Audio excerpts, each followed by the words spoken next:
process? Stop it. Go, yeah, please. Okay, we're on. Yeah. We're on. You got the tutorials tonight. Good idea. Hey. All right, I call to order the meeting of the October 9th Charter Commission for the town of Harwich. And for our minute taker, the only person not here is Paul Doan. Otherwise, we have a full commission.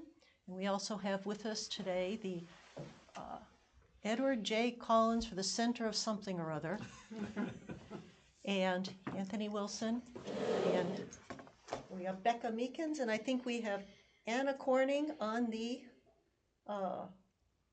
there she is. So we have Anna Corning. So the people that are our consultants that we hired, and they're going to be giving a quick presentation today. If we can just get one piece of business, the minutes for October 2nd. I make a motion. Thank you. All right, that was Herb first. Richard with a second. Any comments, changes, corrections? We got your name right this time? This time. All those in favor? Aye. Aye. Thank you. That was 6-0. 8-0. All right. 8. Yeah, 8-0. 8-0. Okay. Mr. Wilson. So we'll go through this presentation. It's on the screen. I know it's small, but we're also going to email this out to the entire group Great. when it's done. So what we'll do is we'll do some quick introductions first so that you know who we are, and then we'll go through the presentation. So Anthony Wilson, I lead the Charter and Organizational Structure practice at the Collins Center. It's a fairly large team, but we break off into little subgroups to work with committees like yourselves as you create a charter. Prior to my work at the Collins Center, I was the city clerk in the city of Cambridge, a city clerk and a lawyer in the city of Springfield, Massachusetts, so on either ends of the state, variety of different types of communities. So that's my general background. I'll turn over to Becca. Sure. Good evening. My name is Becca Meekins. I'm with the Collins Center for Public Management. I work alongside Anthony and Anna on the charter practice team. I also worked on the finance practice team, the HR practice team, and I lead the regionalization and efficiency work that the center does. My background is exclusively in local government management in Massachusetts. I graduated with an MPA from Clark University, and since then have been making my way through local governments in Massachusetts, first with the town of Grafton as an assistant town administrator, the town of Northborough as an assistant town administrator and HR director. I've worked for the town of Weston. I've worked for the Newton Housing Authority. So a wide range of experience in local government management in Massachusetts. Really looking forward to working with you all. Anna? Hello, can you hear me? Yes. So nice to meet you all. My name's Anna. I'm a management analyst with the Collins Center. I've been with the center about 2 years, and I work on the charter and organizational structure team with Anthony and Becca. My background before the Collins Center is also in charter work. I worked on the City of Cambridge and Somerville charter review processes before joining the Collins Center, and I recently graduated from Columbia with my MPA. So super excited to be here. Great. Should we introduce ourselves? Yes. Linda Sabula. Lou Urbano. John Chory. Judith Underwood? Richard Waystack. Herb Bell? Sandy Hall? Paul Doan. Tony London? Nice to meet you. So what we'll do is we'll go through just a brief history on the Collins Center, just very quickly, and some of the pieces. We're going to have a little bit of conversation on, this is going to lead into some conversation on where the commission is now as we plan out sort of the next steps to drafting the report that will ultimately be produced by this commission to the town. So the Collins Center, created in 2008 by the Commonwealth of Massachusetts inside of UMass Boston with the specific purpose of providing technical assistance to cities, towns, and other municipal entities across Massachusetts. We've had, since our inception, more than 800 projects in a variety of areas: finance, IT, HR, charter. And we work with more than 2/3 of the communities across Massachusetts. So we've covered large communities, small communities, the whole gamut of what's out there. as I sort of just said, our charter projects have ranged from communities as small as 1,000 up to your 100,000 person and larger communities. We worked in every form of government, your open town meeting, representative town meeting, and the different forms of city. We worked on everything from modifying an existing charter or creating a charter for a community that doesn't have one, up to the bigger lift, which is a change of government. So if a community wants to change from one form of government to another, there's a whole gamut, there's a whole range that we've worked on across that variety. On the slide, I've put just a couple of the current engagements that we have. This isn't all of them in terms of charter.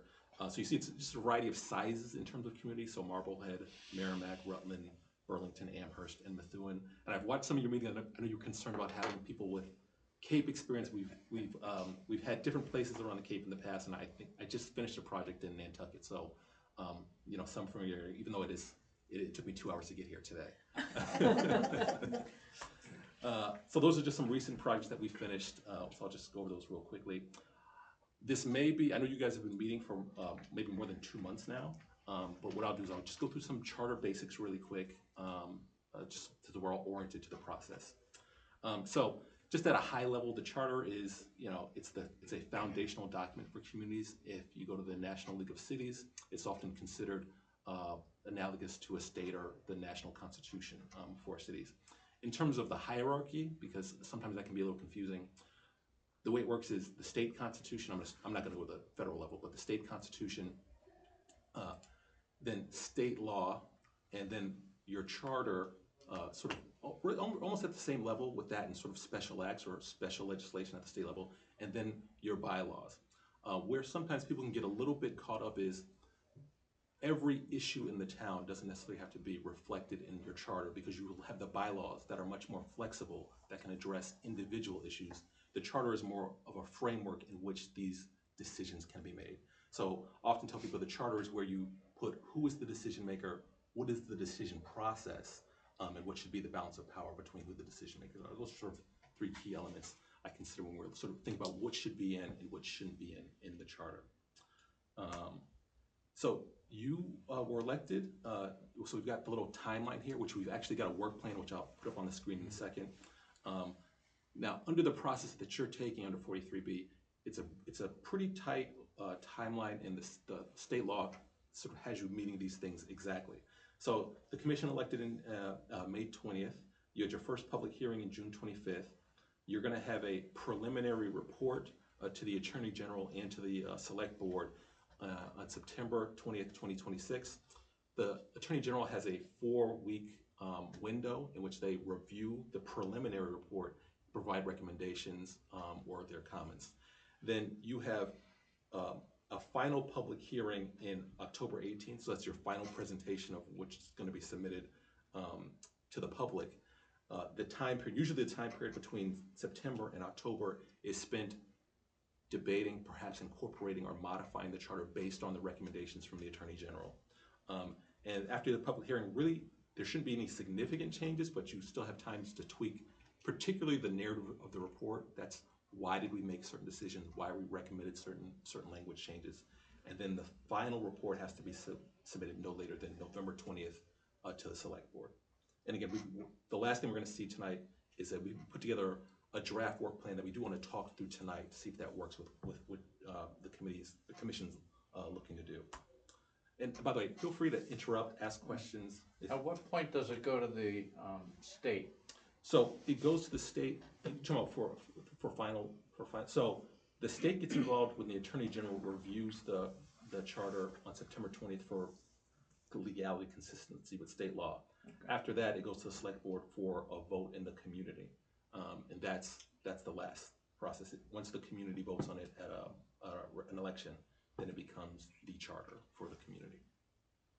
Okay. Anything else? So things that are often considered, again, I know that all these things may not be sort of up for grabs here, but I'm just sort of listing them out. So a charter commission can consider the form of government if you wanted to change from one form or another. I'm not saying that's something you're going to do, but that's something available to you. The commission can consider things related to elected officials, non-elected officials, converting some elected positions to non-elected, reducing the size in the term of boards and commissions and things of that nature. And we've done work in really all of those different areas. So we know that you've put together some, I think everyone here had a task of finding some comparative communities. So we've actually, I can't remember if we got it from you or if we just found it from the meeting, but we've also got some of ours. So we put together this list. So I would say that this list of comparative communities, it shouldn't be locked in, it should be flexible by issue. But I think this is a good starting point based on what you have and what you put together and what we've found. Now we generally try to look at comparative communities based on two categories. One is population, the other is the annual budget. And so, you'll see, interestingly, for Harwich, so you've got a population of about 13,000. So that puts you sort of in the mid-range on this list, between, around Brewster, Medfield, Mashpee. But you have a budget of, I pulled up the last year's budget, or I'm sorry, the budget that was just passed, of $48 million, which actually puts you in some communities that are relatively smaller. So Provincetown, Eastham, those are communities that have half the population, but have a similar budget. So it's not a science, but there's some finesse to figure out who our comparators to, and it can often be very issue specific. Question, when you, that 48 million doesn't include what we pay to the school. Right. We have a school district. That was, that's what I wanted to I'd say say. there's probably another 30 million Yeah. or so. So it's really more like 70 million or 75 yeah. million or something like that. Well, if you include the capital, approved capital too, it's over 100 million. Well, no, it's the budget was voted, Yeah. right, it's between 70 and 80. And so my Right. question is, all of the other budget numbers that you have in the comparison, is that just governmental and non-school? Those are just governmental operating budget. Okay, so Yeah, it's, just so it's governmental. a similar comparison, just on governmental. Okay, great, Okay. thank you. Sorry for the interruption. And again, I just want to, it's good to have comparators. We will actually often look through the comparators. I just want to, one of the things I just want to emphasize is that there's, I guess, a certain finesse around sort of looking at the specific issue. Maybe you want to look at something about the size of the select board. And so we may go outside of the list, or we may not use everybody in the list. But it's a good starting point, but it shouldn't be the end point, whatever the list of comparators are. Does Harwich have a standard list of comps that you use to look at, when you look at budgets or, operations? Sometimes just have In terms like of a comparisons? standard, like a standard comparable We list. don't. No, I think so. you no. don't. Okay. All right. So we can use this as a Yeah. guidance. Okay. So quickly, I'll just go through the forms of government. Again, I also understand that, or, things could change, but I understand that this commission is not really looking at changing the forms of government, but this is just a good baseline. So in Massachusetts, they generally fall into 4 categories. I can tell you that there is overlap between particularly the cities and the different towns. But these are general buckets that you can put communities in. Generally speaking, anything that is a city is anything where the legislative body is a council, an elected council of, between I think the smallest are 7 up to like 20 elected officials, whereas a town is anything else. So your open town meetings, your representative town meetings. The executives in cities can be anything from a appointed or employed manager to an elected mayor. There's pros and cons to both. And generally speaking, or not generally speaking, as a rule, the executive in a town form of government is the select board. Often, though, the day-to-day operational responsibilities are dedicated to a professional administrator and or manager.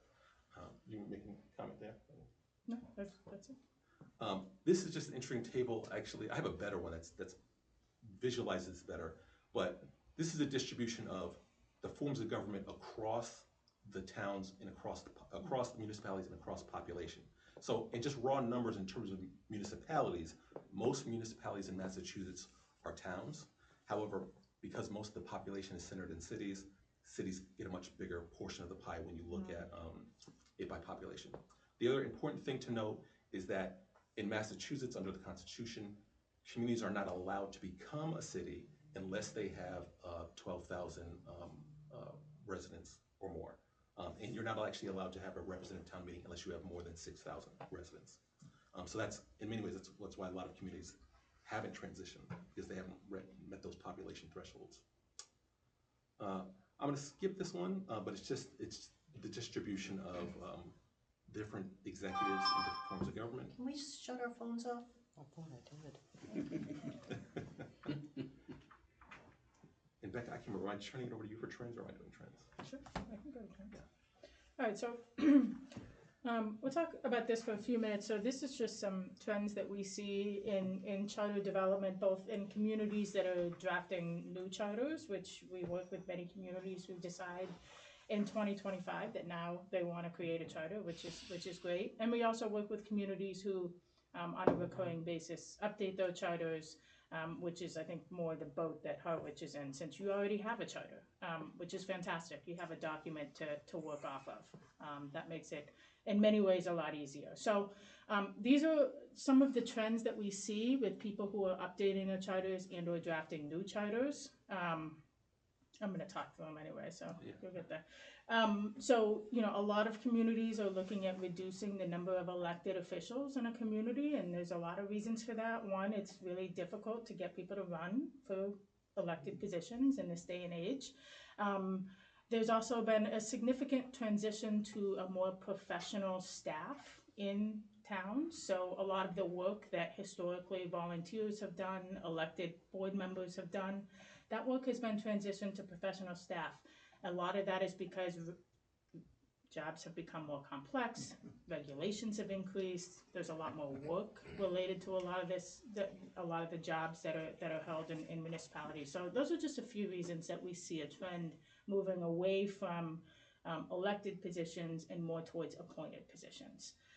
There's more of an emphasis on the budget process in this day and age. A lot of communities want to sort of enshrine in their charter what that budget process should be, particularly, in this day and age, in this financial moment that we find ourselves in. I think budgets are sort of top of mind for many municipalities in Massachusetts. Proposition 2.5 creates a fairly significant challenge for municipalities. And so, when we're talking about how is the budget developed, who's responsible for developing it, who ultimately gets to approve a budget, who gets to stand up on town meeting floor and make adjustments to a budget or have first right of comment on a budget, all those things are things that often we see enshrined in charters, because we want those responsibilities to be clearly laid out for transparency and for good governance. Those are important matters. The requirement to develop and maintain long-term capital plans. So right along with the financial stuff, we see an emphasis on long-term capital planning. Infrastructure is incredibly expensive to build and maintain. In New England, we have very old infrastructure. It costs a lot of money to maintain it. And for better or worse, for a long time, we didn't have really comprehensive long-term capital plans. And what that means is, for a lot of communities, there is a significant backlog in work that needs to be done on the capital side. So we see a transition in charters. We want to make sure that those responsibilities are enshrined in that charter, so it's clear that we have to be planning for current and future capital needs. Highlight powers of towns and state home rule provides. This is, sometimes we say there's 351 fiefdoms in Massachusetts. We cities and towns take their power very seriously, and for good reason. And so there's, a move to sort of, in the charter, make clear that there are strong home rule provisions that allow for cities and towns to make their own sort of, choose their own destiny, so to speak. And so there's that respect and relationship between the city and the town and the state, and a lot of times that can be outlined in the charter. Anything you want to say about that? By the way, I thought you were going to have 351 fiefdoms in Harwich. No. It might be. Make that argument. Well, so I was driving up here 13,000 actually. with my wife, and she said, "Do you think East Harwich and Harwich are the same town?" And I was like, we're not going to ask that question. I think that'll open a can of worms. 7 villages of Harwich. The 7 villages of Harwich. Yeah. So I'm familiar. I used to work for the town of Grafton, and it was a town with 4 different zip codes. So yeah, I've been down there. Anything you wanted to say about the home rule piece? No? Okay. Acknowledge and adapt to emerging technology. So again, the update of the charter is meant to, in a lot of ways, sort of modernize the government, the approach to governance, the tools that we use to provide good governance, and to assist with those processes. So oftentimes we see changes in charters that reflect that emerging technology. Standardizing procedures for conduct and operation of local government administration and the operation of boards and committees. A lot of that is tied back to sort of the importance of transparency in government. We want to make sure that it's really clear whose role and responsibilities it is to conduct business in a government, who is ultimately responsible for the decision-making process, like Anthony mentioned at the beginning. So we want those things to be laid out very clearly in a charter. That's a really important point. Removal of gender references, for a long time, it was only men in government, and that has certainly changed. Just look at the table we're at tonight. So we want to remove references to gender in any charter. And more often we see communities put in a requirement for periodic reviews of charter and bylaws. So to avoid a situation where, okay, 20 years has passed and we haven't dusted this document off, and now we have so many changes to make. So a lot of communities have said, let's look at it on what's a standard, 5 years to start, 10 years in going over. We You have- have that we have provision. five. in Yeah, yours. and you have that now. Okay, good. So you've already tackled that issue. So that's excellent. Other emerging trends, I won't talk about this too much, but the removal of residency requirements for certain officers. That's, particularly for appointed positions, in the labor market in the entire state, but particularly here on the Cape, a residency requirement is going to significantly restrict your labor pool. That's not just here, that's everywhere in Massachusetts. There's been a really strong trend to remove residency requirements across the state. You don't have that for staff, for You most don't. of the staff. Good, okay, good. I worked for the town of Northborough in 2022, and they, in 2022, at town meeting, removed the residency requirement for their town administrator, so just a few years ago. So cities and towns are still sort of grappling with these changes now as we speak. And there are many that still have it. And many of them still have it, right, exactly. An emphasis on how residents can participate in their local government, so community engagement and communication has sort of been a new trend. How does the government communicate, and in what ways can citizens stay engaged? That's a really important point that a lot of communities have started to put into their charters.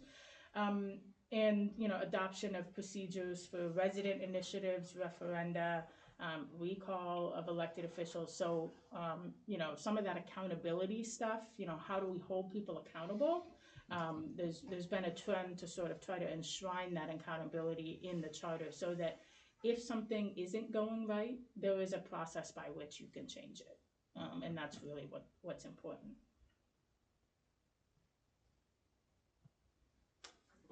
Do you want, do you want to? Yeah, so these are, I'll just go through these quick. These are very high level, just some things to think about as you're putting together the charter.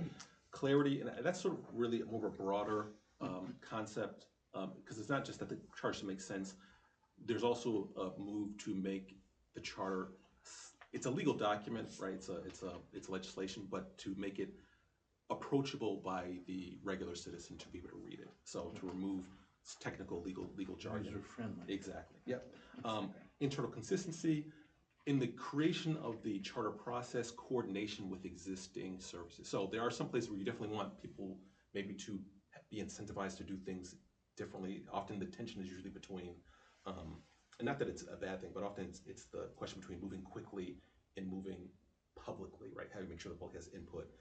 So to make sure that you hit the right balance for certain things that may be in the charter, you want to make sure that you've sort of communicated or at least learned about the internal process before you enshrine it in the charter. And also the charter itself should, even if, the charter is often separated, the town meeting is the legislative body, the select board is the executive authority, but they're going to have to work together to ensure that the town is moving forward, working well together. So those are areas where we want to identify those and make sure that there's a clear process for them to share that authority. And then sort of Becca ended the last slide on this, accountability for elected officials, for appointed officials, so on and so forth. So I'm not gonna ask the questions. Well, I will ask questions. So you are, this is an elected charter commission. So, in theory, there's a campaign, there are issues that are raised. Those, we really want to hear those, and you've been meeting for 2 weeks, for more than 2 months. So we actually want to hear sort of what you've been doing. What I'm gonna put on the screen next is we put together, this is something we do for all our projects, is a work plan. Oh, that's the wrong document.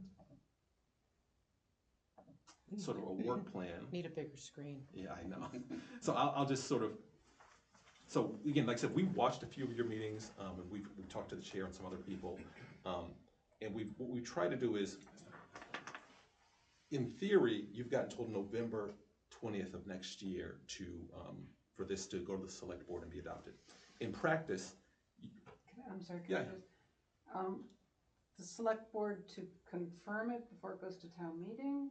for them to put it on the warrant. To put on the They don't- warrant, they okay, don't- I just They We'll don't, put it on the the clarity election. about Yeah. They don't have the to word approve. adoption. Yeah, they're not That's- No. Yeah, They yeah, just have, they're- Yeah. just looking for Yeah. clarity. Mechanically, it goes to them for it to be, yeah. Okay, Um, thank you. Now, in practice, you've actually got 11 to 10 months to really have done the meat of the work, to create whatever the charter is going to be, and to just start. Well, you can start drafting your report after that.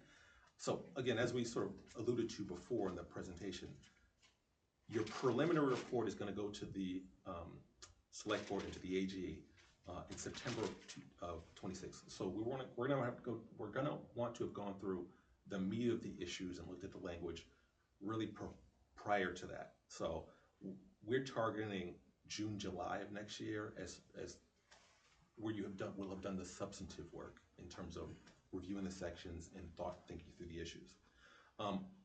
If you look at the work plan, so we've got it, and I'll just read this through. So starting with this meeting, this is the one where we're trying to understand you and where you are, and then based on our observations, it seemed like some of the issues, the important things that people wanted to address, seem to have been the select board, the town administrator, and the financial processes.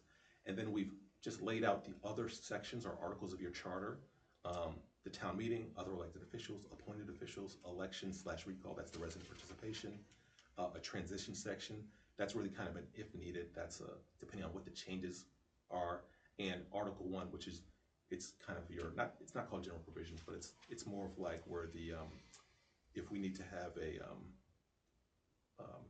a definition section, some of these other, the plumbing of the language. I mean, I can't remember, that you don't have it, they don't have a definition section now, do they? no, you Yeah. Do they? you do, it's in the back, it's in the Way in the back. back. Yeah, I it's couldn't in the back. remember, yeah, I we couldn't do. remember, yeah. That usually actually goes in Article 1. Yeah. So, really, at this point, we really want to hear from you, so based on what we've seen, we're thinking that the primary issues seem to be the select board, the town administrator, and the financial procedures. We've allocated 4 meetings per each one of those. I would say that actually is it's still somewhat aggressive, because when we calculate it, my understanding is you guys are meeting weekly. So that's 4 of your meetings regardless of whether we're here or not. And the way it usually works is, once you've identified the issue, we'll kind of go through the section together. That will let you tell us, we want to research, we want to keep this in the section, or we don't want to keep that. It allows us to do research into comparators, as well as research into what potential options the outcomes could be in practice.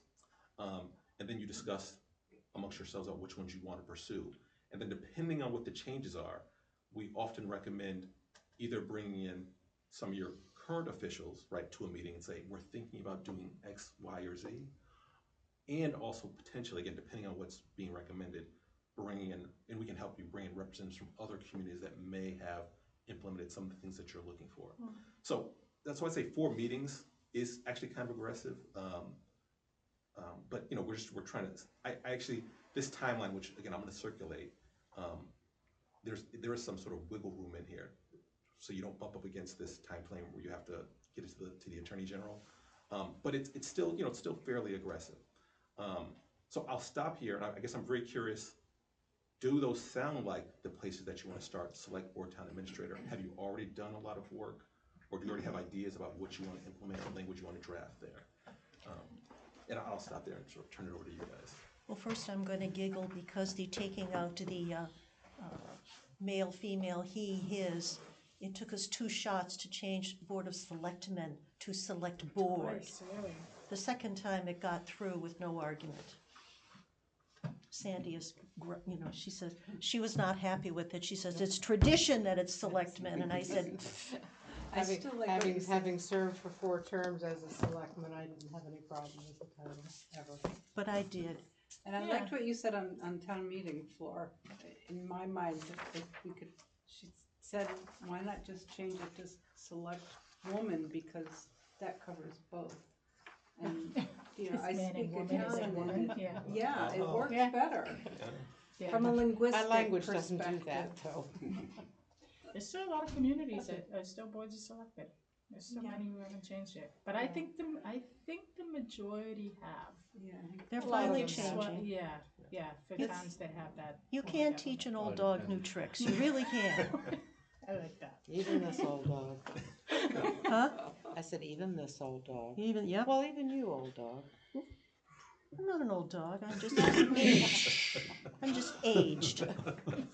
Did we talk about a code of conduct? I think that was for the select board. So We didn't talk jump in. about, We've spent a lot of time on select board. Okay. We've spent pretty substantial amount of time on town administrator.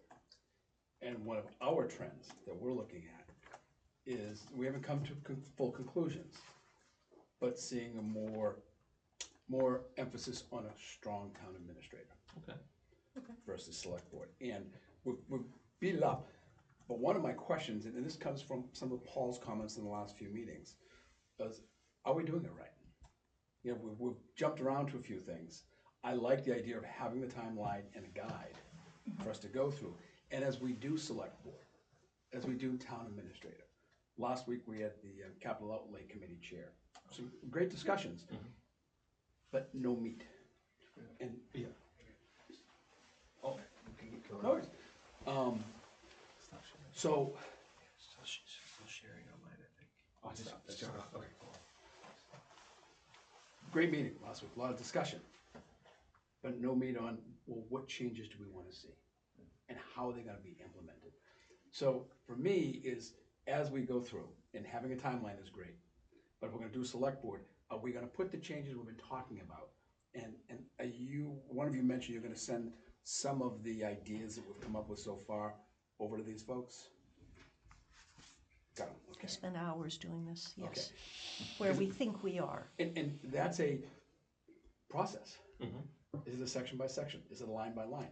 And Sandra, our vice chair, has been on the charter and review committee and bylaws committee for a number of years.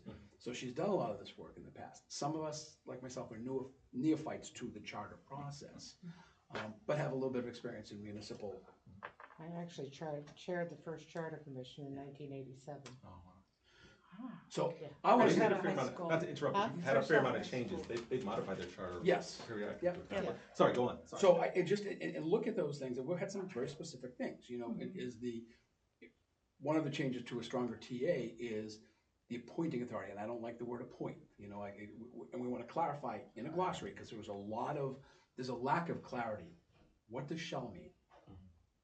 Define that word. I went through Yeah. that. So- That shell is sort of advisory Right. and So when we get into those changes, I wanna see something concrete that we're saying, okay, boom, we've accomplished through the select board section. Here are the changes that we're looking at making.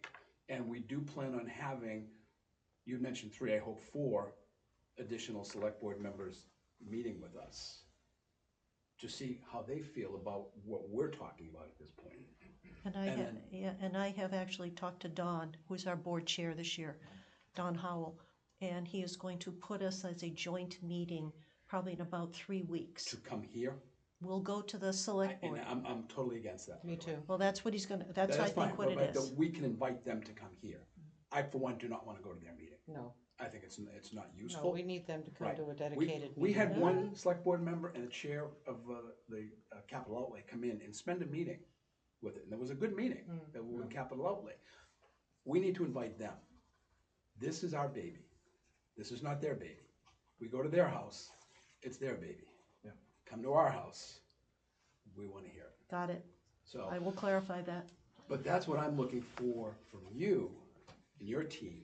And I love the fact that your name is organizational structure in your category of charter and organizational structure, because that's been a big thing. Lou has been very, very adamant and strong on organizational structure of the town. If you have looked at our organizational chart right now, it's scattered. There's no direct lines. And we need that clarification, because there's been some dysfunction in this community, and we've had an exodus of good staff leaving. And there's lots of questions of why and where and who the blame is, and I'm not a blame. It's not, let's move forward, forget what's happened. How do we make it work so it does not happen again? So in a structure, we have currently a finance director is appointed and reports to the select board. We think it should be, in our discussions so far, by the town administrator, because they work day to day together. The question comes up to public safety, fire chief and police chief. And the questions that I look at, and I've seen in my observations of 35 years being involved in the community, the accountability.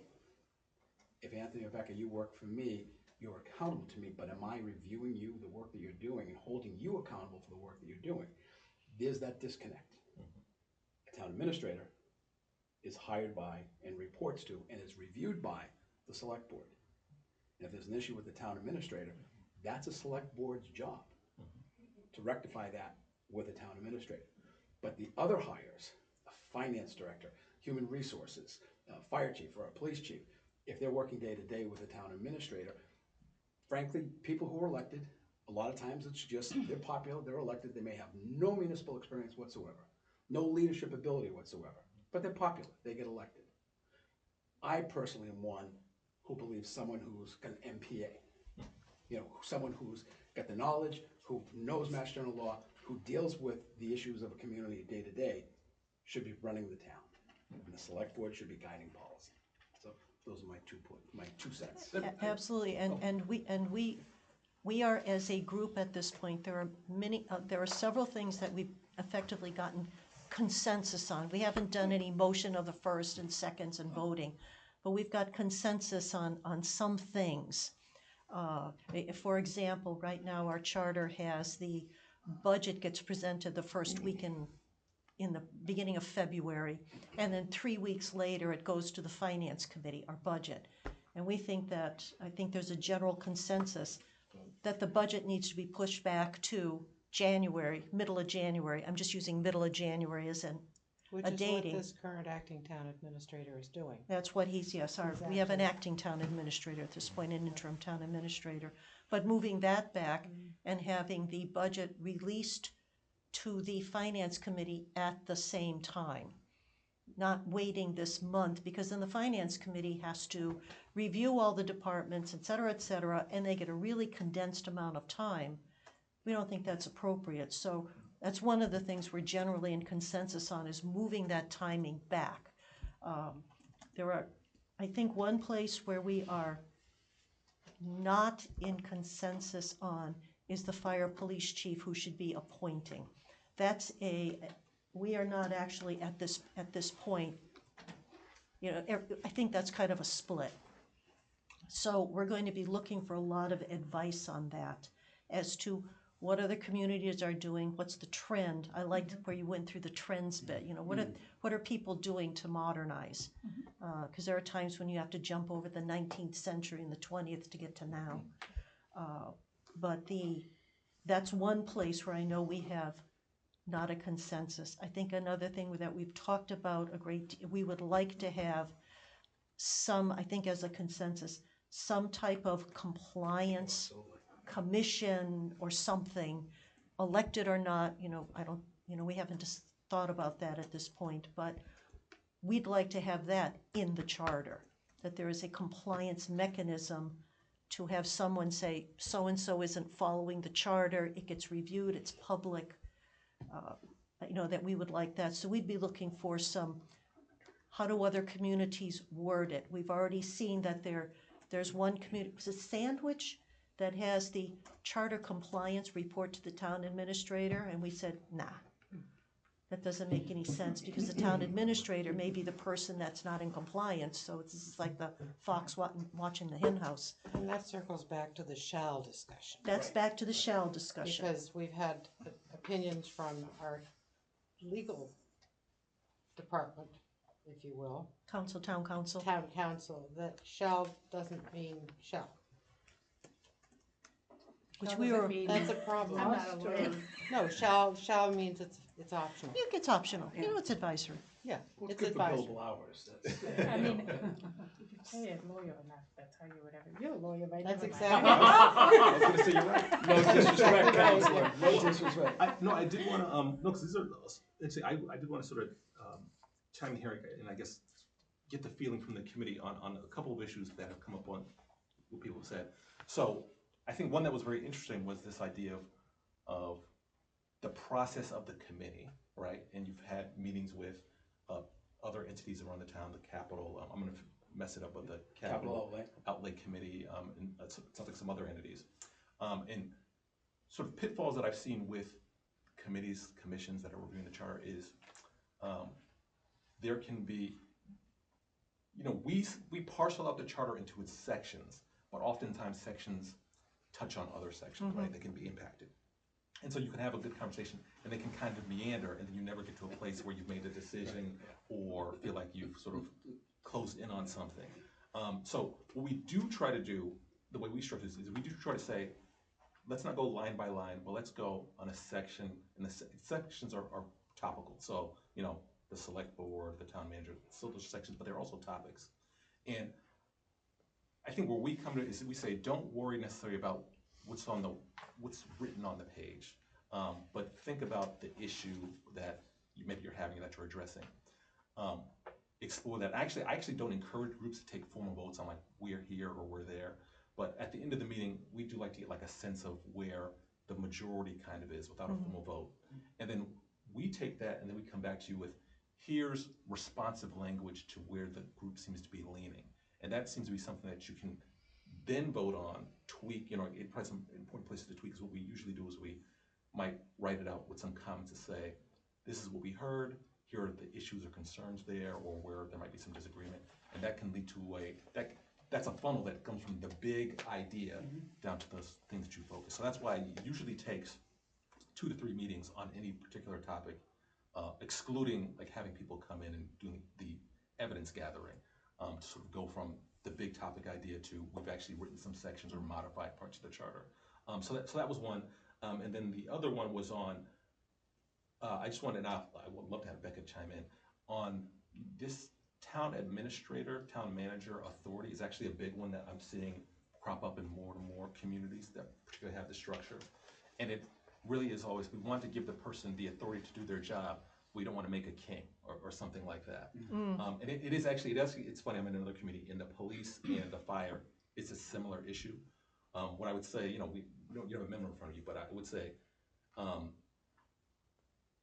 it is probably best practice to have all the staff report to one person. We generally take elected boards, the same thing, we want them focused on policy, we want them focused on the big picture. And while they can have staff supporting them, we generally recommend that the responsibility for the staff's job go up to the administrator, manager, whoever the person is that's strong. Now, every community does not do that. And I think this is gonna come across in a number of areas. We may say that there's a trend here or that this is best practice, but your community has its own history and things that people are concerned about. And so just because we say like, maybe this is the best practice from a management perspective or whatever, we're not locking you into anything. So, so I just wanted to also put that out there around those specific topics. Communities regularly, for one reason or another, deviate from what we might consider best practice. Part of that could be political, part of that could just be the history, and ultimately, this has to go to the community to get it passed. So I do tell people, don't throw away the good for the perfect, right? Don't try to make it perfect. Don't make a perfect charter that will not get passed, because then everything will be forgotten. We have talked about that there are, the objective at the end is going to be to pass some charter changes and revisions.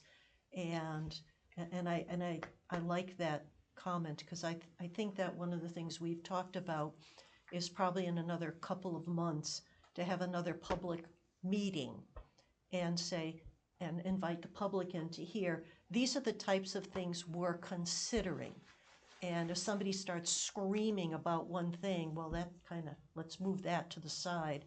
But if there's a general, if the meeting itself is saying, yeah, we kind of like that direction, that gives us guidance as to where we should keep going. Because we understand that we're proposing, we are not dictating. And I need to speak, and I want to speak to both our chair and vice chair. They've been doing a great job of us coming to consensus. There have been some great discussions, and this is a very diverse group, which is great. I think it's as it should be, representative of the community. Wish we had a few younger members, but that's what it is. I'm here.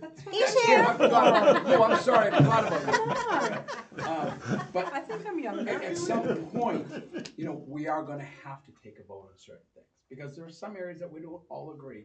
But I think our vice chair and chairman are doing a great job in guiding us towards consensus, which I think will play out very, very well when we do meet with the general public. So Anthony, going back to your chart, the town administrator, a lot of the things that you said, key, we've talked about that. Select board, key, we've had discussions on that. One of the things that I think is in our future to discuss, and is very important, is the town committees. Their relationship to the select board, their relationship to the town administrator. Do they bring up policy? Do they make policy? All those questions, I think, are integral to us looking back to when we developed this document and how the organization functions, hopefully better than today, hopefully has some nuances that the public may not like. I don't think, my perspective is not that we create a document that the public loves or the select board. Everybody has to dislike parts of it and like parts of it. But I think our role is to discuss how do we make our present structure, which has some broken parts, fixed, workable, and hopefully put a little oil in all those parts that need it. But the key also is to bring about more participation by asking the question, why? Why aren't more people running? You said, yeah, we have a problem throughout the Commonwealth. Well, is that an organizational problem? Is that a structure problem? I think that's a discussion point. Question, yeah. Right. The committee structure themselves. Should we have a planning board which is elected versus just appointed?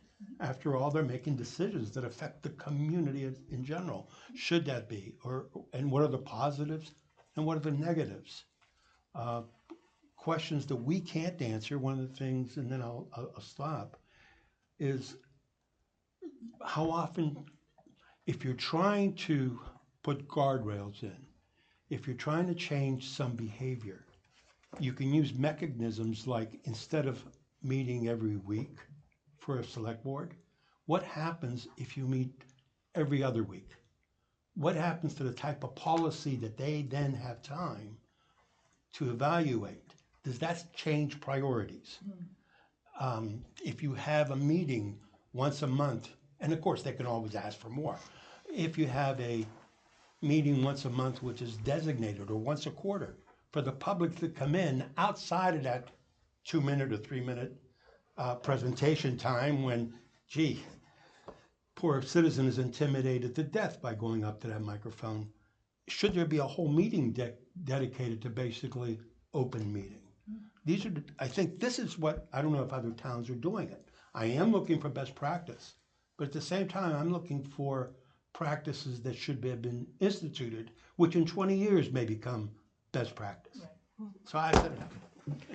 I know one of the things that we have talked about is, Sandy put it, build guardrails, not barriers.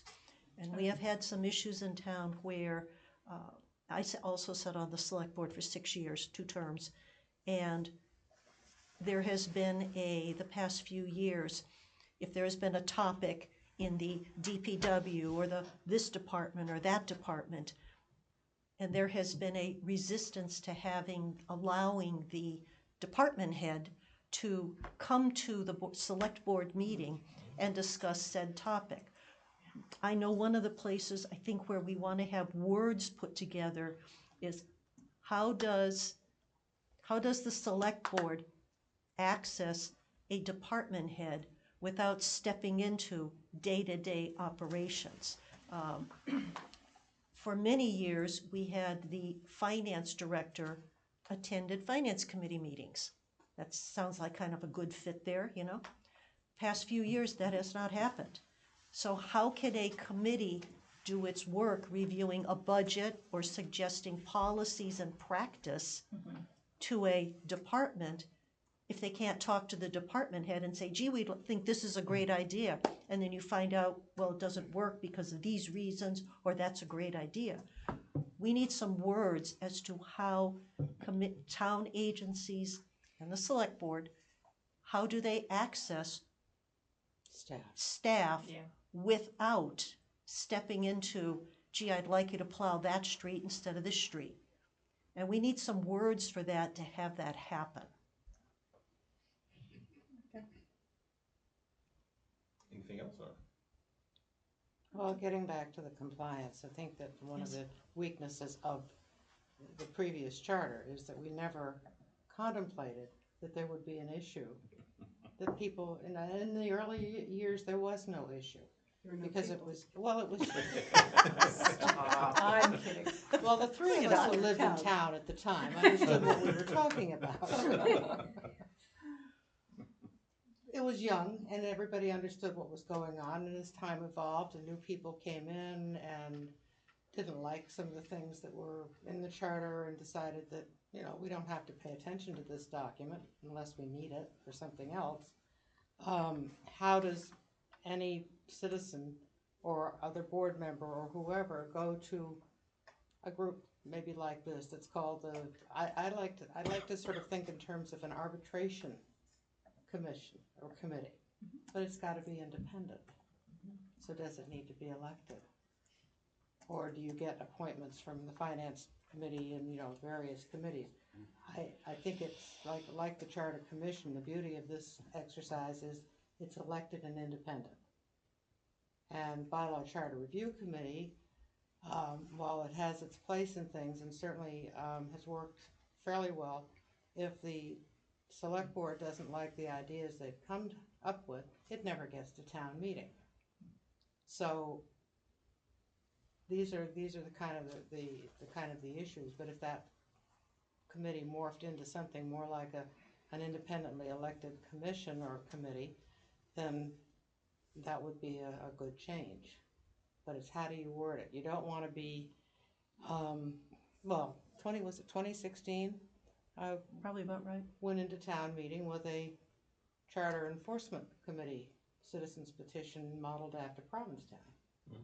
And the word enforcement set everybody's hair on fire. So, but it was, you know, the whole vibe coming from the other side was, oh, it's going to be the Gestapo running around looking for people to prosecute. That wasn't the intention or the idea at all. That it wouldn't be sitting there lurking over all the boards and committees waiting for somebody to do something wrong. It was a committee that would meet when somebody had an issue with something that was going on. So I've noticed there are, you know, several towns that have that. I think Bourne has one and Sandwich does.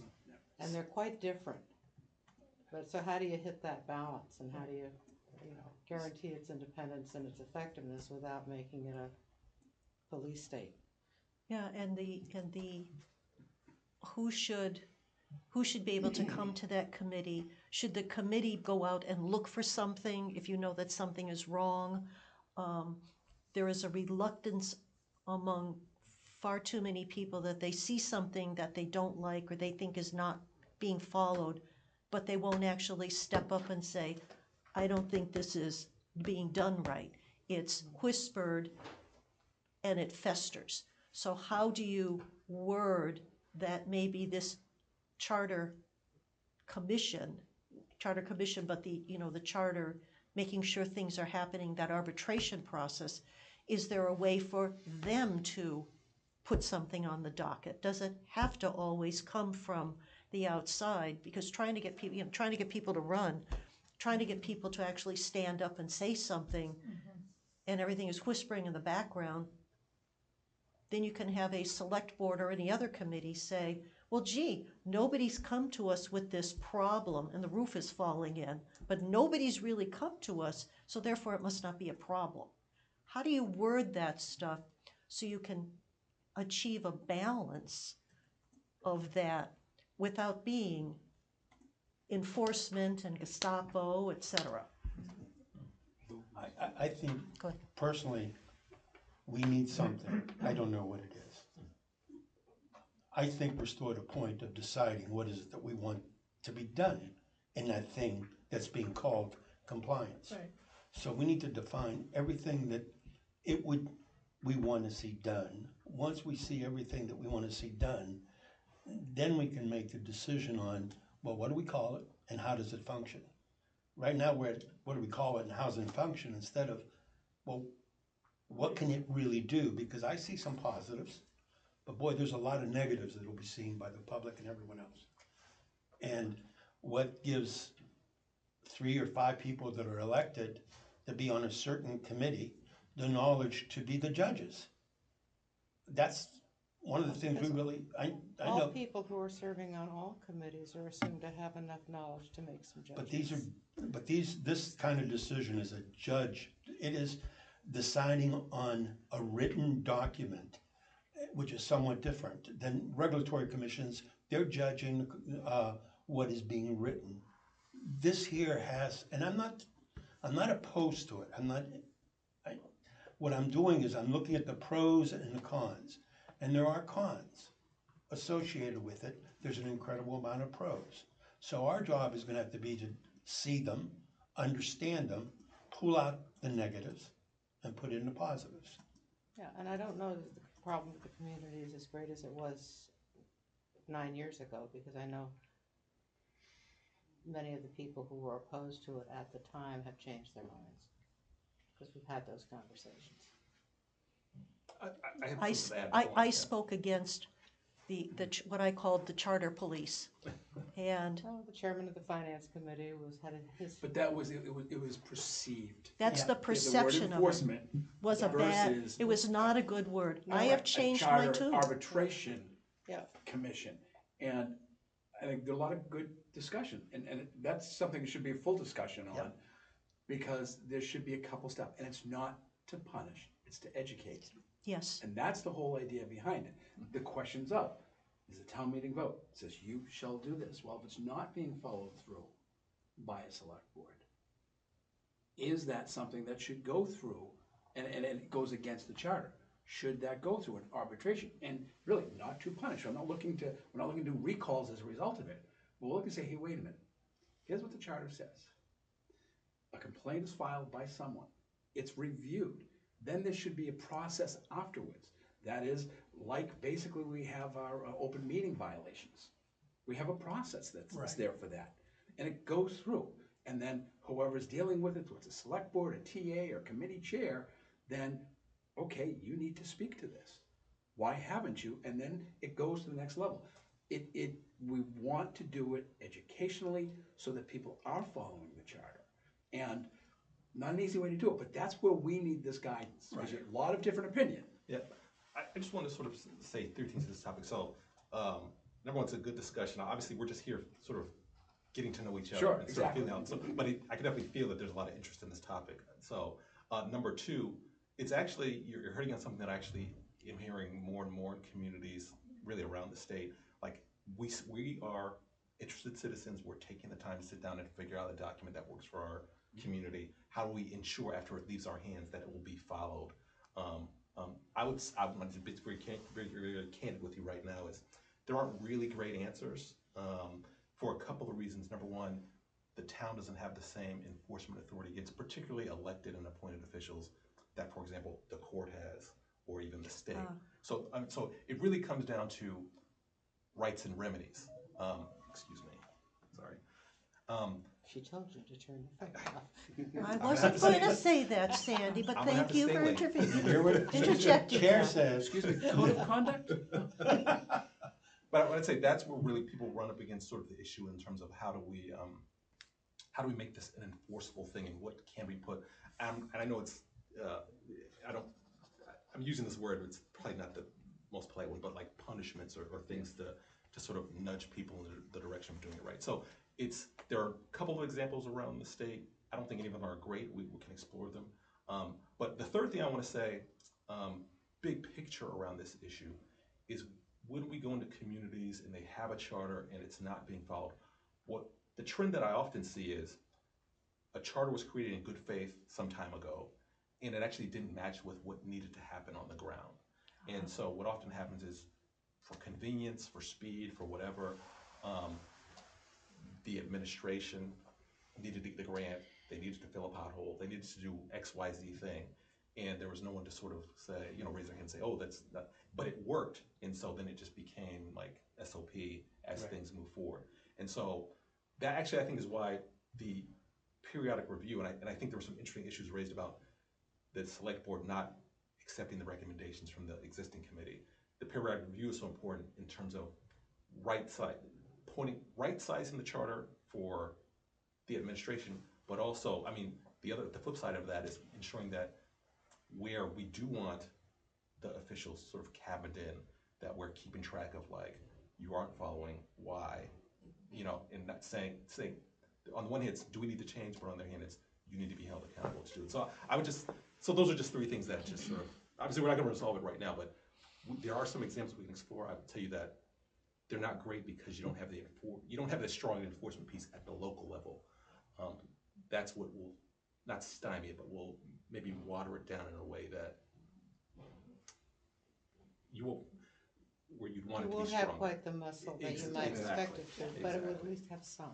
But yeah, I was just gonna say that maybe this is an area where we start with this, and if that is sufficient for the objective, which is the education part, you need charter sections, this is what you're supposed to be doing in the education process, but start with that as a objective, and then in a few years, it either works or it doesn't, or it has to have more teeth in it or something. But, I don't think we're going to get the whole piece of it all at once at the beginning. But I think if we can get something that is a structure and a process and words, might make sense. So I think we'd be looking for that level of put something together that might achieve that kind of thing, even though it's this big as opposed to this big. And Beck, I know you wanted to add something, but I do want to say one of the things that, and I can't remember, I look at so many charters a day, but if you have so often communities have a charter commission or charter committee, the periodic review one, that's appointed just when they need to do their work. I've seen some move to one that's sort of like always an existing, a standing committee.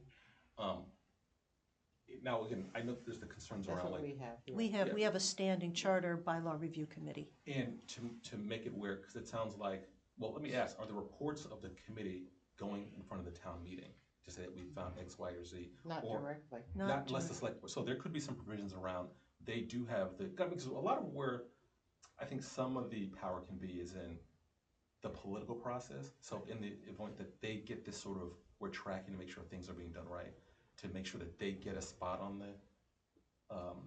the warrant that says, we'll present our analysis of how people have been following the charter or not. And actually, we have in our charter that one of the things at town meeting is one of the first sections is reports of boards and committees. And there is an opportunity there. Usually the finance committee speaks to the budget, select board speaks to, but there is a place there where we could be prepared to stand up and say, yes, we'd like to give a report of the fill in the blank and bring something up. That's a possibility. It is, and here's the problem with that. When you have, it goes back to the political process, you have a couple of strong leaders who sit on the board, who can guide and direct either a town administrator or a warrant. We've seen that happen over the But years. this isn't a warrant No, article. I understand, that's the point is, but still, who is going to allow that committee to report? Who reports every year? Finance committee does, planning board. Because we never do. That's the point, but there needs to be something there. Instead of just saying, committee reports in the charter, it's that the following committees will present at town meeting. maybe that's the change. You've gotta have something there to have some teeth into it without getting into the punishment factor. You know, we're not looking for recall. Someone makes a mistake, hey, you make a mistake. We have a newer a freshman select board member with us tonight. Someone's elected, you know, and they may or may not have gone to select board meetings over the years. They don't know the process as well. You know, we're fortunate, our newer members have some experience. But we've seen people elected who have had no experience with municipality. They have no idea about the charter. They have no idea about the bylaws of the town. And they've never attended town meeting. Correct, and never attended town meeting. And they didn't vote. Yeah, I remember one candidate one year went to town meeting and said, I have to register? You know, no clue. And now, a month later, they're sitting at the table, making decisions for the community. And that's where the education needs to come in. Hey, you know what you're talking about? We need a little education on this. We're not looking to recall you, but you gotta adhere, and these are the things you adhere to. And when you have a strong chair or a couple members of a board who control 3 votes, it's tough for them to say, sure, we're gonna look at those charter revisions and those reviews, and we'll bring it up to town meeting. We'll never get there, or it'll get there and nothing will ever happen from it. I don't mean to sort of shake through. I don't know how much time the committee has allotted, but because we spent a little time on this one. So I've got, and I apologize for sort of moving us along a little bit. So in terms of, based on the conversation, I've got modifying the work plan to move up appointed and elected officials and move town meeting down. So I've got town meeting as the 3rd issue after finance. And I'm actually hearing that it maybe should move up, maybe not in front of finance, but to be the issues that we hit in February or the beginning of next year after we finished finance. Does that sound like, in terms of importance? I don't think there actually is a huge issue with the function of town meeting. Yeah, Other than and this has just been spinning in my head since we talked about it a few weeks ago, the idea of the warrant just being alphabetical. Oh, yeah. And then having at town meeting itself a lottery, like so when you go into town meeting, nobody knows the order of what's going to come up. You don't have a mass exodus after Yes, one article? after a Never certain happens, article, right? everybody leaves, yes. And I keep thinking about that, and to me that ties into the engagement piece. And then I'm wondering too, if you guys can think as we go forward of communities that have somehow used this type of process as a catalyst for engaging or getting more. I have 2 kids in my 20s, and they're like, great, Mom, you're doing this thing, but don't ask us to get involved, you know, which kind of kills me. But That would be an interesting question. How many community, is it Brewster that does that? Brewster does it. Yeah. Brewster does it. They do a lottery. they do Yeah, it's like a bingo thing. They have the budget, the couple of budgets in the very beginning, and then everything else is in the bingo ball thing. I think that's brilliant. And they do it. Yeah. How many communities do that? That would be an interesting, that's an like interesting. one. I was about to say, yeah, no, I don't know. It's I what? would say that'd be interesting. Just but Brewster. Put money on It's an it. interesting idea. Right, we could Open up a bet, whole new source of revenue for we the could town. bet on which article goes What's that? next. On which item goes I first. got 20 to 1 on the charter revisions. As a political scientist who graduated from UMass Boston, it's a fascinating idea. Yeah. It will change Everything. everything. Well, between that and we're going to have the electronic clickers, which I Yes. think Yes. are really going to true the vote up instead of being intimidated by what your neighbors do. And maybe do it on a Saturday instead of the evening since. Well, we opened it up. The last You're going. revision It's was, not gonna make any difference. Yeah, a lot of Was the the data first says one. it doesn't make a difference. Yeah. In your list, do you have a policy discussion on what is policy? High-level policy? yeah, what is policy? Because that leads to who sets policy. That's something that is high on my list, at least. Well, that's something that we do get into about the select board. I mean, it sounds like you're moving in the direction of wanting to make sure the select board is not directly into the day-to-day, but has insight. But if you don't want them, then you want the select board focused on policy, strategy, the long term. So that is actually incorporated into that section usually. Right, so if you were to ask us, what is the vision of Harwich? I'd be hard put personally to give you one. Who sets the vision for Harwich? I know what the organization says, but it's really non-existent in my mind. Okay, we'll be very careful. Policy, if it's top policy and it's being discussed, that has an impact on who participates. Because when you're talking about single issues, those people interested in those single issues will get involved. But when you're talking about issues that affect everyone in the town in general, and those are discussion points, you might get more involvement.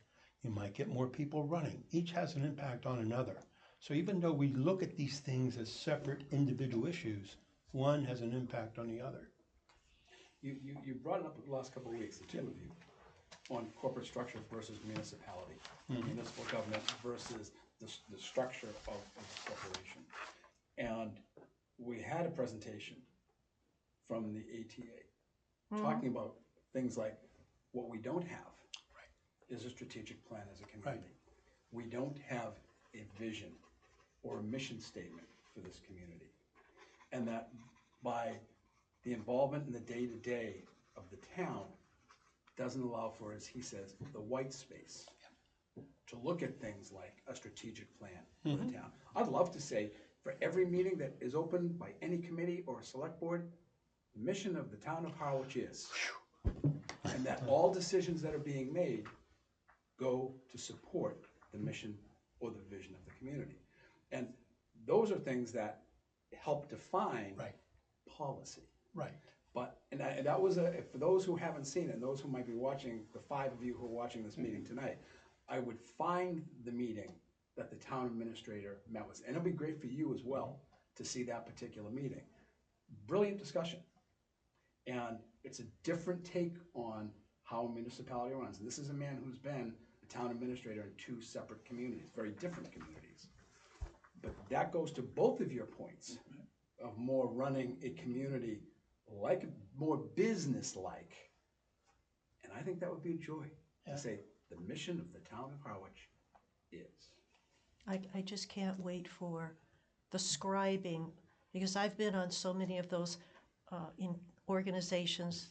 This is going to be crankiness, but so many of the organizations where there is the mission and vision statement, and it takes 6 months to parse 25 words For one sentence. for one sentence, and it just can get out of control. But if you're asking for that, now people running for if who determines, who sets, let's assume the select board sets the vision, then those people running for select board will be running on certain things which become part of it. It's not just, gee, this is the most popular guy that's. Can I get in on this? Yep, you I think absolutely. that we're having some lovely discussions here, but I suspect Anthony and Becca have some more that they'd like to tell us. Well, actually, no, this is one of the things we wanted to hear these things. I guess I am having a thought. This is, right now we're at 60,000 people, which I think is good. You don't wanna 75. you don't want to get too much into the weeds. But, there's some inherent, in the town structure, it's inherently, it sounds like Harwich is really on this journey, sort of moving up the pathway of, this is not really the right word, but like what I would call like centralization. So you're making a stronger town. You're interested in having a more stronger town administrator and so on. But the town form in and of itself is definitely a more distributed decision-making model. Historically, elected boards have the staff that they actually hire and all these other things. And in that type of system, it's harder to have a cohesive vision for the community. So for all the, and as you, in like cities, we think of cities, they tend to have a more consolidated decision-making structure. And so for better or worse, one of the things, and we've got a chart on this, one of the things that you do see for like particularly an elected mayor versus a professional manager, because they're elected with something like a mandate, they can boldly move in a policy direction, set a vision, at least for their term. And it's sort of, so, those, and so, I'm not in love with the corporate government analogies, but, in a sense they're, in the corporate world, you think of them more as like a strong chief executive who can set the vision, with some sort of broad oversight for the board. Towns, while you're moving in that consolidated direction, the inherent structure doesn't lend itself to that sort of thing. You're still gonna have powerful committees that are gonna be able to set their agenda for their particular area, and that's where, you know, I hear all the time, like, consternation about, oh, the finance committee doesn't agree with what the select board submitted to them about the budget. And then there's always like, well, how do we make sure that well, you don't want them to necessarily agree. You want them to give their independent opinion, even though you guys at the select board wanna do this thing, and that may cause some tension and frustration, but that's the system that, you know. It's an adversarial relationship by Yeah. its very nature. Yeah, Finance committee is town meeting's representative. That's their role, is to represent town meeting in the budget process. That's not the select board's role. And part of some of these, as we've talked here, I've said it before in this committee, this commission, you can have all the rules you want and all the process and procedures and blah, blah, blah, blah, blah.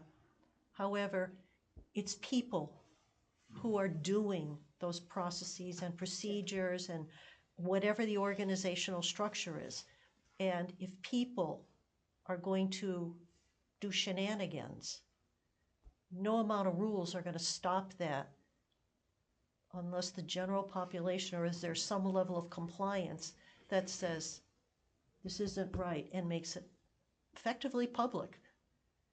Because I think to me, there's far too much that happens that does not get made public, and therefore people are, all of a sudden people are surprised that such and thus has happened. Well, yeah, because it really hasn't been in the public purview.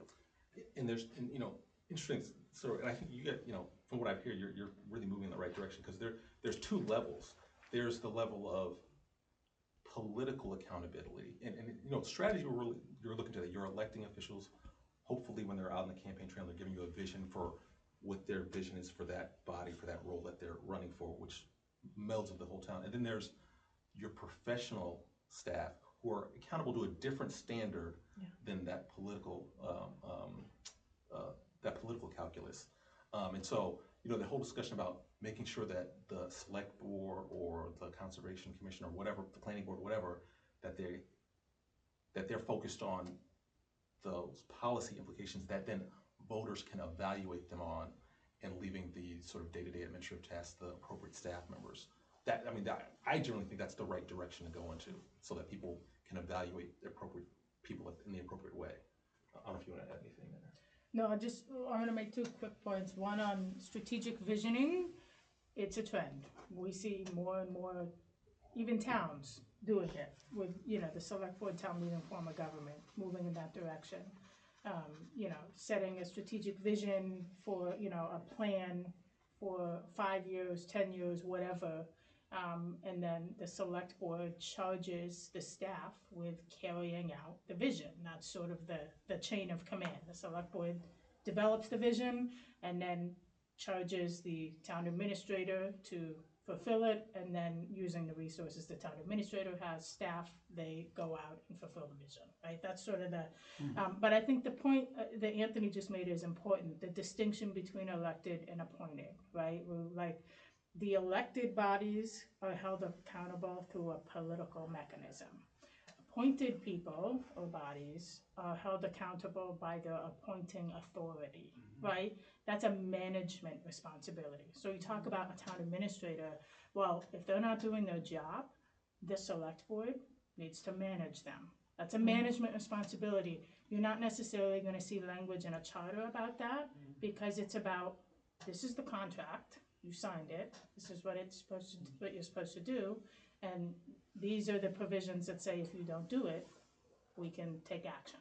So there's a distinction between the ability for the charter to hold people accountable and the responsibility for appointing authorities to execute their management right. And that's not necessarily in a charter. You're not gonna see that in a charter. And could you maybe just talk a little bit about, with the finance background, one place I think is interesting overlap that I think maybe gets overlooked is a lot of where some long-term planning actually does happen that gets, it's the process in the charter, but it gets articulated is the capital planning. We are regularly incorporating the 5-year capital planning, which actually, it's an interesting melding of long-term strategic planning, with like sort of the day-to-day finance. I don't know if you have anything. Yeah, I mean, one of the trends we talked about at the beginning was this trend to sort of to include the requirement of long-term capital planning into a charter. Many towns have committees that do that work. Capital planning committees, often they have representation from lots of different committees. They have maybe a finance committee representation, they have maybe select board representation, maybe they have staff support, that sort of come together and develop this long-range capital plan that ultimately, again, the capital planning committee is representative of town meeting. They present to town meeting that plan. That's sort of and town meeting is the final body that gets to say either, yeah, we're gonna fund this plan, or no, we're not. Again, like the finance committee is not accountable to the select board. They are not accountable to the town administrator. They are accountable to town meeting. That is who they represent in their process. And the charter, that is what the charter does, is lays that out. Who are you accountable to? What is your role? What are your responsibilities? That's what we're really trying to get I think a lot of that is what we would like to achieve as what are you supposed to be doing? Who's supposed to be doing it? And who's accountable for it? Right. To clarify That's some of that. exactly, yeah. We do have in Harwich a comprehensive plan, which may be Okay. some of what is setting the vision and the, whether you like our comprehensive plan or not, I see John grumbling, but whether you like it or not, Shelf collecting dust. a lot of them are on a shelf collecting dust, which I can't address that one. But we have been going through the past year and a half of updating the comprehensive plan, which theoretically should be that vision as to where we want to go and how we think we're going to get there.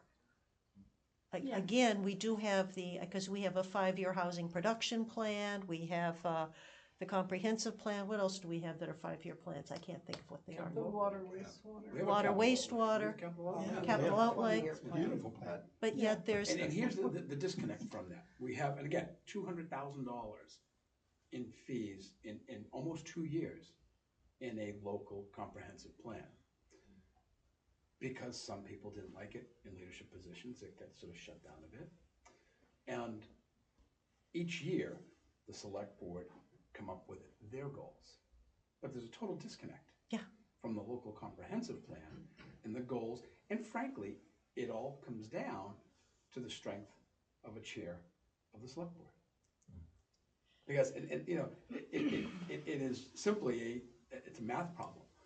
It's counting to 3. And when you've got a board saying, well, here are the goals that I'm looking for, like a mayor, the problem is we don't have 5 mayors. We should not be having 5 mayors. We should have a collaborative board that's leading this community forward. And that's where we see that disconnect. We have some of those things. But you're right, that comprehensive plan, we've had committees working for 2 years on this. And to have their work just set aside, and then another board, and each year, board chair changes. And the chair comes in, well, here's my agenda, here are my goals. It should be collaborative work of those 5 people working together. And frankly, I would love to see whatever vision they're gonna do, not defined by them, but defined by town meeting. And now with the electronic voting.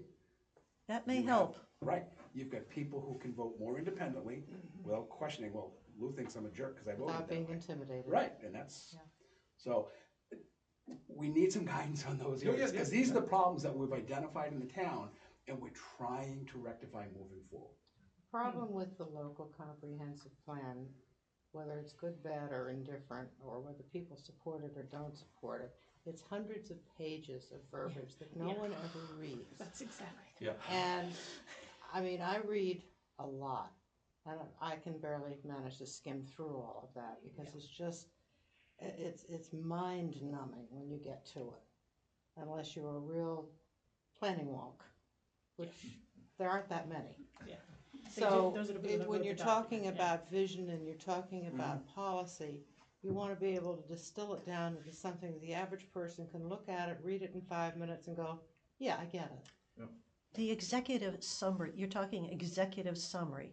I'm that talking you can about have that simple 100, statements. you can have that 100-page report, Mhm. but you need that 2-page executive summary of the key points, and that's something that we don't do. Because you're right, I mean, I read all this stuff, I'm an accountant by trade, I'm used to reading this kind of stuff, but when you get to a 100-page report, I'm like, it's too much. The average person Isn't going to. read it, Like you said, and that's why it one ends up paragraph back up is on a enough for shelf. them. It's true. So it's not just words that are written. Vision isn't words that are just written. A vision is a tool that enables me, the executive, or anyone else to say, what are my objectives to meet that vision? From those objectives to meet that vision, policy is formed all the way down. And that's the structure. Without that structure, everything is just words that are gobbled. People really don't know what a vision is. Right. Okay? When you talk about policy, we don't know what a policy is. And that's because the top part hasn't been put in place to make everything else work. And so I've been pushing and keep pushing and hope you can give a lot of guidance on this, is who in the town is best responsible, what organization, for developing the true vision of a town? Should it be the select board that changes on a constant basis? That means your vision changes on a constant basis. And in the corporate world, it depends on the CEO. He determines it. I don't Or see how she. you're going to get to that by charter. Yeah, that's how you're gonna get to that by charter. That's a good question, Sandy. I understand the desire, but it's the, how do you put that into words in the charter, which is a structure. You know, we've got statements in here that the select board is the policy making, that's their job, policy making, there it goes. But And it's, shall not normally be involved in Right. day-to-day. Right. The activities. Shall what, not what are the changes? We wanna pull out the word normally. And shall, the policy making board and shall not normally be involved in day-to-day operations. We wanna yank the word normally. Get it out of there. Shall not be involved. There's that shall word again. At the end of the day, what we want, I believe, all of us, is a document that anybody can look at and not have to run to a lawyer to say, does that really mean what I think it means? It needs to say what it needs to say. Because no matter what you put into writing, no matter what vision statements you make, no matter what mission statements you make, ultimately is the function of the people that hold the positions. Yes. And you can't legislate that. Anna, Anthony, Anna's been watching this discussion for the last hour, and I'd love to hear I forgot you. Anna's input as to what you've just observed for the last hour here. Andrew, do you have any thoughts? Oh, I'm mostly just taking notes, so it's good to just hear all of your thoughts, but I was just listening to the conversation around the vision for the select board, and I know some communities have, you know, kind of been enshrined in their charters processes for kind of having a goal setting or vision creation process that happens every, you know, election cycle for the elected board, so one idea. And just so you guys know, Anna's actually in Turkey, so it might be Yes. 3 a.m. for her right now. So Enjoy. Thank you for staying up. Wow. So we got an answer. What? It could be done. Well, yes, Sort of. but again, you go back to 98.6, the human element. Well, You know, we want to talk, But you know what? I like that 98.6. But- it's the, but it is, it's the, Then they just elect the right people and not do this. but then again, you know, we've talked about at one point, should there be, you know, we had a small discussion on, should there be in the charter qualifications to be a member of the select board? Qualifications to be on this or that or the other thing. I don't even know how to do that because basically law says you get a thing that says I want to yeah, the pulse. I want to run for this. I get my 50 signatures. 50 usually gets 60 in case if you get tossed, and you get on a ballot. There's nothing anywhere that says you got to be this, that, or the other thing. You know, we can have the qualifications for a hired person. That town administrator should have this or that. But, you know, when you get down to it, yeah, it's ordinary citizens that are running for things and are sitting on boards and committees and commissions. Beauty of democracy. It's the beauty of democracy. And I don't know how much we ugliness want, you know, you don't want to sometimes. rip that apart. It's a mixed blessing. Oh, no, It's a no, mixed some of us do blessing. wanna rip it apart, because when we are on the verge of $100 million total Yes. budget for a community, and that the people who are gonna be impacted, who can't afford to pay their taxes any longer, Yes. I want people who are qualified, and not just because they're popular sitting on a board, making the policy Policy. and the decisions for our community. Are you gonna run? Hell no. No. See? Because my work is better in other committees. My job with Board of Assessors and Council on Aging on Charter Commission, I couldn't do that if I sat in the board. And that work is more important than sitting on the board. Well, what you're doing right now is more important than sitting on a select board Correct, committee. correct. This sets the direction for all Right. committees in government. And see, my husband has said that my second husband will be perfectly happy to support me going back on the select board.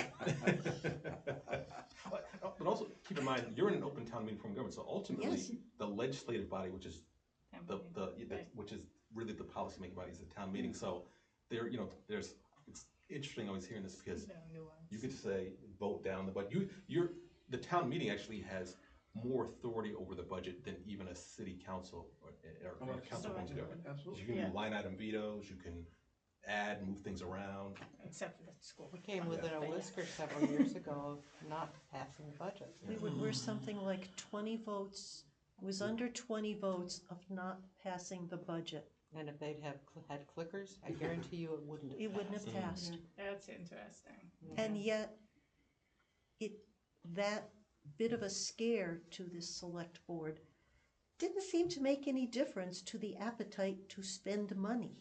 Yeah. You know, But- That's not- It's not them spending the money, it's The us. town meeting meeting spending is spending the money. Mhm. But I hear it there- all the time with the assessors, well, you guys are taxing, excuse me, did you go to town meeting? Did you vote? No, you decided. And what we that's did. another issue that I don't know how you put in a charter, which is, how do you get people to town meeting? Which is a whole different ball of wax, we talked a bit about representative town meeting, but yet, my belief is, if we had representative town meeting, the same 300 people would run for those seats, and those are the people who'd be there. So what did you gain? Nothing. I think having the electronic voting may change the whole dynamic of who attends It and may. how they vote. Do you Because have a lot of quorum people for don't wanna go open because voting? they don't think it's Our worth quorum it. is 150.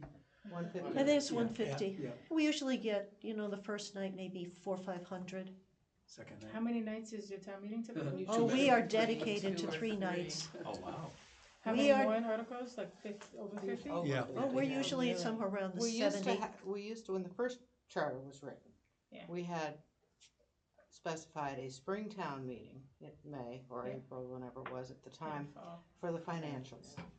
For, not excluding anything else that needed to be done, but Before July 1st. Yeah. the financial stuff. And then an October town meeting, a fall town meeting to deal with the zoning and other more just, legally kind of Citizens thing. petitions And and somewhere things like along that. the line, the decision was made that we didn't need to have the October town meeting as a routine thing, and then everything got mashed back into the regular town meeting. I would still advocate for 2 meetings. And is that a town meeting decision, or is that a charter decision? Charter. Select board. Charter, or Charter. select board. We had it in the charter. Oh, Well, both, you still was- have the yeah. ability to do a special, so you don't do the special at all anymore. right. Well, sometimes they they tend do, not but to. it's always, Sometimes they this is do. always a maybe. So if you've Yeah. got a zoning article or one of those kinds of things that you want in an article, you're gonna wanna put it in the annual because there's no guarantee about a It's fall. a select board But we decision. had by charter, the 87 charter, specified there will be a fall town meeting. Yeah, And we've it had- will primarily address Yeah. these kinds of issues. And that may be coming up again in our discussion in town. I think it will, I think it will. Can I ask you a Open question? again, If yeah. trending wise, because we are seeing a lot more citizens petition Mhm. articles coming into town meeting on every topic under the sun. Are you seeing that as a trend elsewhere? Oh, God, yeah. Mm. Increase in citizens petitions, absolutely. Okay. Yeah. It's not just us then. I really like that lottery idea. Mhm. You laugh, but I really I think agree it with will. you. I think it's interesting, yeah, I think it's very interesting. It will So let's make really sure we're hitting, engage. excuse Yeah. me, Sorry. Right. Let's make sure we're hitting the pertinent points. When you talk about town meeting and non-involvement, I did a little experiment. We had dinner for a number of neighbors that came over to my house, so I pulled out the town warrant. You fed people? They had to bring their own food, Oh, believe me. okay, we're just not- checking. Wife fed people. And I pulled out the financials and I said, have you seen these? Let's talk about them. And you know, oh, no. Most people don't understand numbers, don't want to understand numbers, and will say, what does the finance committee want? Okay, boom. If there's an issue, it comes out. If they're broken down, so the problem is, they're not broken down to a level where people can understand and internalize those numbers. Okay, if you're asking for 5% additional monies, and you say to a homeowner, this means $500 a year to you, individually. Vote yes or no. You'll get a different answer than if you say vote for $20 million. And so part of that, we can't do anything about. But let's make sure in what we can do, we're addressing the right issue. People don't want to run for office. I wouldn't want to run for office. You know, I watched the meetings, the select board meetings. I have to go to the bathroom every 3 to 4 hours. You know, on a personal basis. They sit there for 3 to 4 hours at a time. Same thing week after week. And you know, that's a problem. Make it interesting. Make it that it has impact. Make it that what the decisions being made affect people and they can see it. Gee, I run. I might not get elected. The chances are very poor, but I'd run. I can't remember if you were here last week when we had, and what our capital outlay committee chair, Martha. One of the things she suggested is that each article in the capital section, if you pass this, because I know like anybody else, something says this is gonna be $1 million. That's such a big number, you have no idea what it means. But it's, you know, it's got a lot of zeros. But one of her suggestions was that it should say, you know, vote to put this $1 million project. And in the explanation say, on the average house, if the average property of $800,000, this means an extra $27.37 in taxes. That used to be done. And that used to In be the done. warrant, it used to be done with 3 different levels of pricing of a house. And it would be, if your house is worth half of, well, back in the days, 250,000 and 500, 750. Now it's 800, $1 million, 2 and 2 million. And what the impact is on that house of everything that's voted. That's right. But it comes down to, for every dollar you raise in appropriation for the budget, this is your impact. And we do have that little schedule that says a penny adds this, and you know, it's kind of a schedule that, it doesn't mean We anything. have the cup of coffee argument That's for right. every single increase in taxes, and by the time you get through with the cups of coffee, you could open a Dunkin'. Well, But our debt is the Duncan Company. to bring it to charter language, this is just an example of something that we've seen. I have seen, I don't know if I put it as a trend yet, but I've seen charters incorporating a pre-town meeting period of public informational sessions. Oh, God, Written yes. into the charter, not specifying exactly how the information is presented, but just to say, and you gotta think about who you would give this responsibility to, but you know, at a certain point of time. Now, you gotta be careful, because you've got the time period that the select board has to finalize the warrants and all this other stuff. Yeah, they used to call it Little Town Meeting. Yeah. We used to call Yeah. it pre-town Yeah. meeting. Pre-town, And yeah. the Chamber of Commerce used to do it every year, and I was present a couple of times that we would do a televised pre-town meeting 2 weeks prior to town meeting, and we had the ability for people to call in and have their questions. We would have members of the select board, finance committee, and they were there to answer the questions prior to, because that's the biggest issue. People walk into a town meeting, they get the warrant book as they walk in. They have no clue, and Never looked at it. they disconnect. Yeah. And it's like, well, that's where they do look at the neighbor and say, Sandy, how are you gonna vote? Linda, how are you gonna vote as Lou? What do you think? So What that's what making does formalized this some article charters. mean? Yeah. Yeah. That's And So we, that we is do something- print the Implementation. charter, we do print the charter, and it, I mean, not the charter, the warrant, it does come out in teeny little letters, and old people like me need a magnifying glass to But read did you it. hear his point? What? That can be memorialized as Yes, a pre-town meeting. I in the think charter. that's, I think that would be a great thing. Well, I also think that those warrants should be mailed to every household in the town the way they used to be. That was just a cost issue. Well, We- it's a drop It's in the just another, bucket compared it's to just what another people. cup of coffee, Sandy, that's all Well, it it's is. a small, another it's cup of a coffee. small Just cost one compared like to a what different it Dunkin'. costs people. if they don't know what's going on. And it does become that, and I hear you, I hate that cup of coffee argument, because we have so many people in town, I'm sure like any other community, that they're trying to figure out how to pay $3,000, $4,000 worth of taxes. Another $100, while it seems insignificant, is just the straw that breaks it. Yeah. So I know I'm not a fan of, this is only gonna cost a quarter a day, or, blah, blah, blah. Right. No, that's not the topic. The topic is, one of the things we have in terms of spending on the Cape, as more people come from cities where their real estate tax was in the several $1,000s. We moved here 20 years ago from Newton. We are still, at this point, even with the growth in the real estate taxes, we are still paying half of what we were paying 20 years ago in Newton. Yeah. So you move here and you've had what looks like a deal. So sure, put another $100 on. I'm good. That's another piece of this that, no, it isn't good. So much of this too is driven, the spending and the big debt is the sewering issue, and with the state having their boot on our collective necks there, it's huge. You guys are going through a whole thing with the plumbing or the stormwater stuff for all the Water, communities in the Cape. sewer, yeah. Water, sewer, that Sewering, Yeah. yeah. money going to Sewer, that stuff. yeah, and Yeah. we're looking at $50 to $60 million. Yeah. Oh, that's How today's much? dollars. That's today's Right, dollars, right. 50 to 60 million right now. And that doesn't include interest. No. So, but here's what I want to, in wrapping, you heard where we're coming from. You've heard the diversity of this group here. And we need a lot of guidance. And really the question is, how often do we check in? We see your timeline, but how often do we check in when we have a group of questions or concerns that we need guidance on? That's great. Actually, that's funny you said, 'cause I was just thinking about, I was going to bring us to actionable items. So,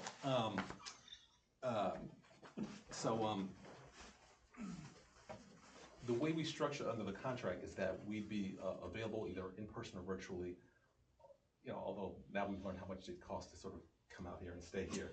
I think we're probably, we've worked some of that, but we're leaning towards probably the virtual, hopefully, for a series of meetings. But the way we usually work is, it's not like you're on your own and you're doing stuff and you reach out to us.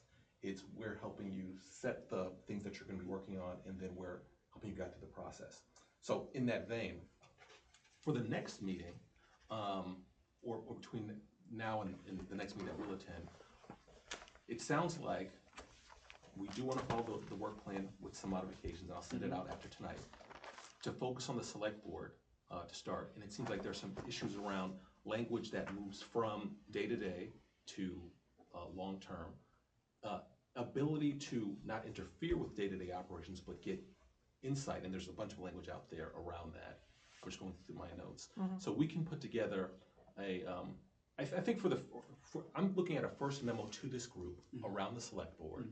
In some ways, about a theoretical level about what are some just the good concepts around a policy-driven select board, or what it's focused on policy.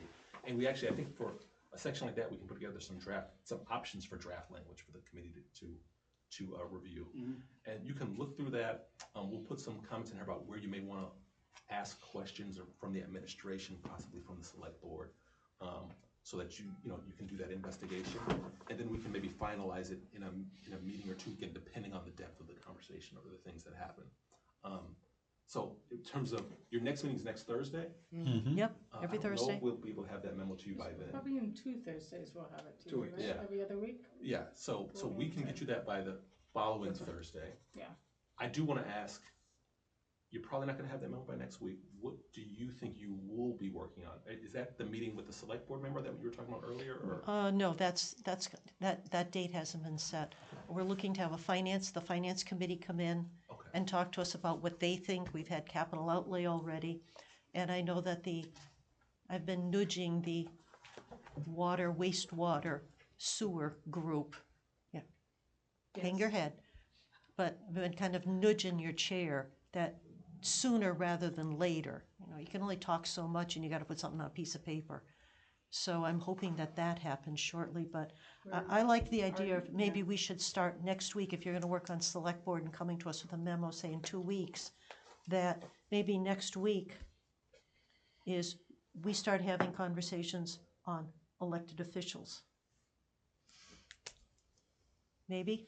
Well, I think what I would recommend Yes, what's a recommendation? is if you already sort of have something tentative in place for the finance committee, I think, and Becca chime in or correct me, or Anna too, I actually think, based on the conversation, because these things get intertwined. We're gonna break them into sections, but they are intertwined.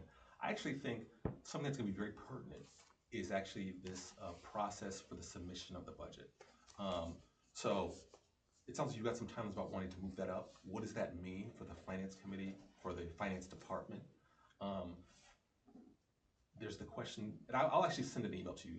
There's the question around how do people get informed about town meeting? So how much time do we need for these pre-meetings?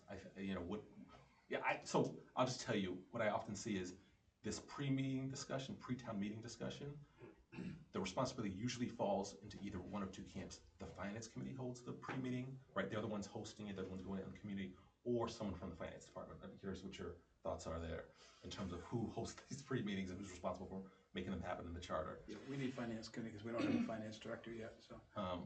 I think because finance committee is town meeting's representative in the budget process, it makes sense that they are the ones informing people ahead of town meeting who are going to go to town meeting about the finances. Maybe that's. Ideally, it would be done in partnership with somebody on staff, but I think it sounds like We don't have it. that's a management issue, I think. That's a more than management anything. issue, yeah. All right, so maybe next week we should have a conversation on this pre-town meeting thing. Because as long as I've lived here, we haven't had that. We used to have. No, it goes every back, it year. goes back 15, 20, 25 Yeah, years. and I just don't, We used to do it at the high school gymnasium. what has passed for a, At the auditorium. Wasn't it? It was the old high school gym. The old high school gym, we had it. The The old one or pre-town- the We old actually one? did both, the auditorium and the gym, The old As one you or the see, old we old can't one? decide anything. the old one. yeah, right, we have to have this, was it